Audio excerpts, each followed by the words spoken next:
Vamos a hablar primero que todo sobre el número de Reynolds. Que tenemos que sobre el número de Reynolds es una cantidad numérica adimensional. Lo que hace es que establece la relación entre las fuerzas inerciales y las fuerzas viscosas de un fluido en movimiento. Esto quiere decir que estas fuerzas lo que hacen es que determinan mediante la segunda ley de Newton qué tan responsables son de la relación máxima del fluido. Eso también quiere decir que las fuerzas viscosas son las que oponen al movimiento del fluido. ¿Para qué sirve el número de Reynolds? El número de Reynolds ayuda a determinar el comportamiento de un fluido, es decir, determinar si este fluido es laminar o turbulento. Tipos de fluidos. En función de energía, el comportamiento de los fluidos se disipa debido a la reacción. Dependerá del flujo, donde se pueden encontrar dos tipos, laminar o turbulento, y al medio el que se llama transitorio. El flujo laminar es la dinámica de fluidos. El flujo laminar se caracteriza por trayectorias suaves o regulares de partículas del fluido, en contraste con el flujo turbulento, que se caracteriza por el movimiento irregular de las partículas del fluido. Bueno, ahora hablaremos sobre las pérdidas de energía debido a la fricción. ¿Qué quiere decir esto? Esto dice que la disminución de la energía total de un fluido en movimiento debido a la resistencia que experimenta mientras fluye a través de tuberías, los cuales pues son por conductos u otros sistemas hidráulicos. Estas pérdidas de energía se producen debido a la fricción entre las moléculas del fluido y las superficies internas de los conductos por los que fluye.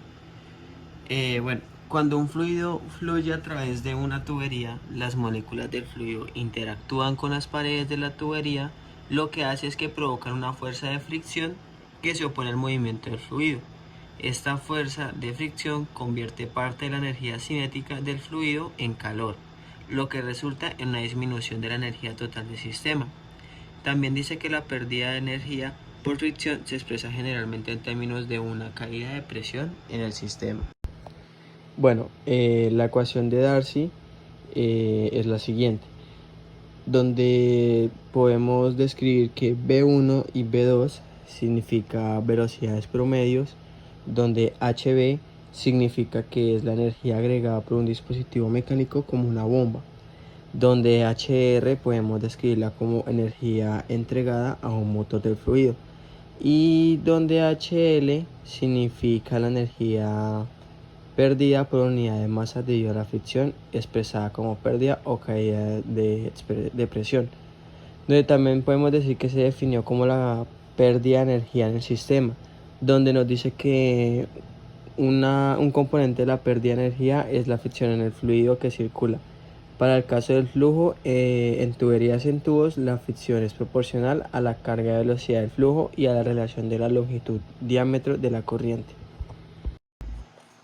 La pérdida de energía debido a la fricción se expresa en la siguiente ecuación, en la que F es el factor de fricción y esta es adimensional, donde L es la longitud del tramo de la tubería, se puede medir en metros, y donde D es diámetro del conducto, que también puede ser en metros, V, que es velocidad promedio del flujo, que es metros por segundo, y gravedad es metros sobre segundos al cuadrado.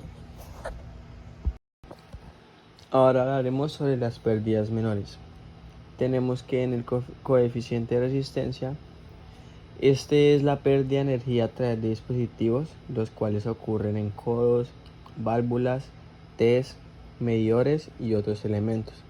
Son pequeñas en comparación con la pérdida de energía debido a la fricción en secciones largas y rectas de tubería. Por tal razón, esta recibe el nombre de pérdidas menores. Sin embargo, en las prácticas correctas de diseño de sistema requieren que sean evaluadas. Expansión súbita. La expansión súbita se refiere a un cambio brusco en la sección transversal de un conducto por el cual fluye un fluido, como agua. Esto puede causar un cambio en la velocidad y en la presión del fluido.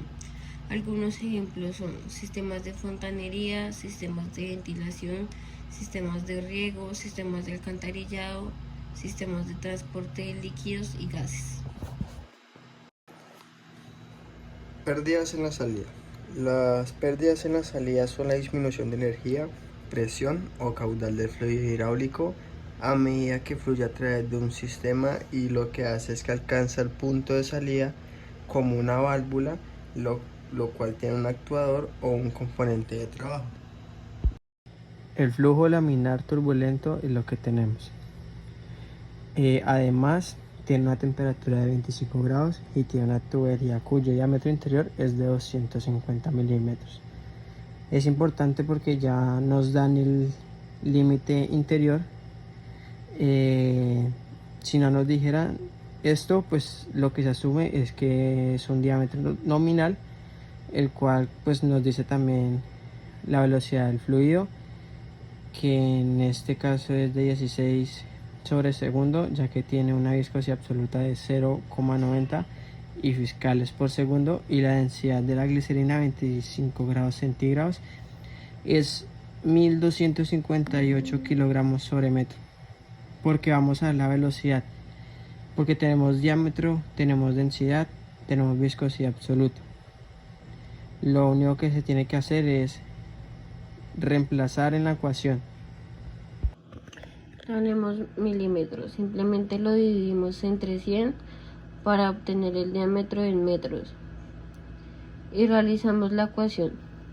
Vamos a crear la velocidad o el diámetro por la densidad, que es 3258 kilogramos. Ubico todo esto sobre la viscosidad absoluta, que es 0,16, y esto a las señales compuestas. Para poder eliminar, acuérdate que el número de la regla es un número dimensional, no tiene unidades, y obtenemos como resultado el número de Reynolds. Es igual a 707.625.